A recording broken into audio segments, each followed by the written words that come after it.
సుధీరు, ఇదిగో బేబీ, నీకోసం పరుగు పందెంలో గెలిచి రింగ్ తీసుకొచ్చాను. రచన, సూపర్. నీతో పాటు ఎంతమంది పరిగెత్తారు? సుధీర్, బంగారం షాపు వాడు, 2 పోలీసులు, నేను. సూర్యం, అరే పాండు, మా ఆవిడ మా అమ్మ అసలు గొడవ పడరు. 2 తల్లి కూతుర్లా ఎంత ఒద్దిగ్గా ఉంటారా? పాండు, నువ్వు చెప్పిన మాట కరోనా కంటే భయంకరమైందిరా. అలా వదిలేస్తే ఎలా? ఎవరైనా మంచి సైకియాట్రిస్ట్కు చూపించకపోయావా? మనవడు, ఏంటే బామ్మ తిడుతున్నావు?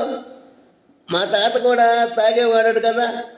బామ్మ, మీ తాత పులిరా, ఎంత తాగినా నీలా బురదగుంటలో పందిలా దొర్లుకుంటూ ఇంటికి వచ్చేవాడు కాదు, బండిపోయినే వచ్చేవాడు.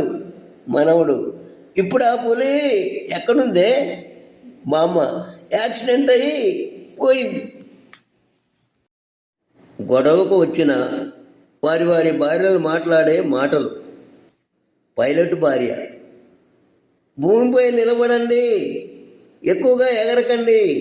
టీచర్ భార్య, నాకిచ్చలు నేర్పకండి. సాకల భార్య, ఎక్కువ మాట్లాడితే ఉతికి ఆరేస్తా. డెంటిస్ట్ భార్య, ఎక్కువ ఆగారంటే పళ్ళు కొట్టి చేతిలో పెడతా. అకౌంటెంట్ భార్య, నాకు లెక్కలు నేర్పాలని చూడకండి. ఇంజనీర్ భార్య, నాతో పెట్టుకుంటే పార్ట్లు లూజ్ అయిపోతాయి. సేల్స్మెన్ భార్య, గట్టిగా మాట్లాడితే బాక్సులో పెట్టి అమ్మేస్తా. రవి, అరే సంజీవ్, చిటిలో చలి చాలా ఎక్కువగా ఉందిరా. సంజీవ్, నీకెలా తెలిసింది?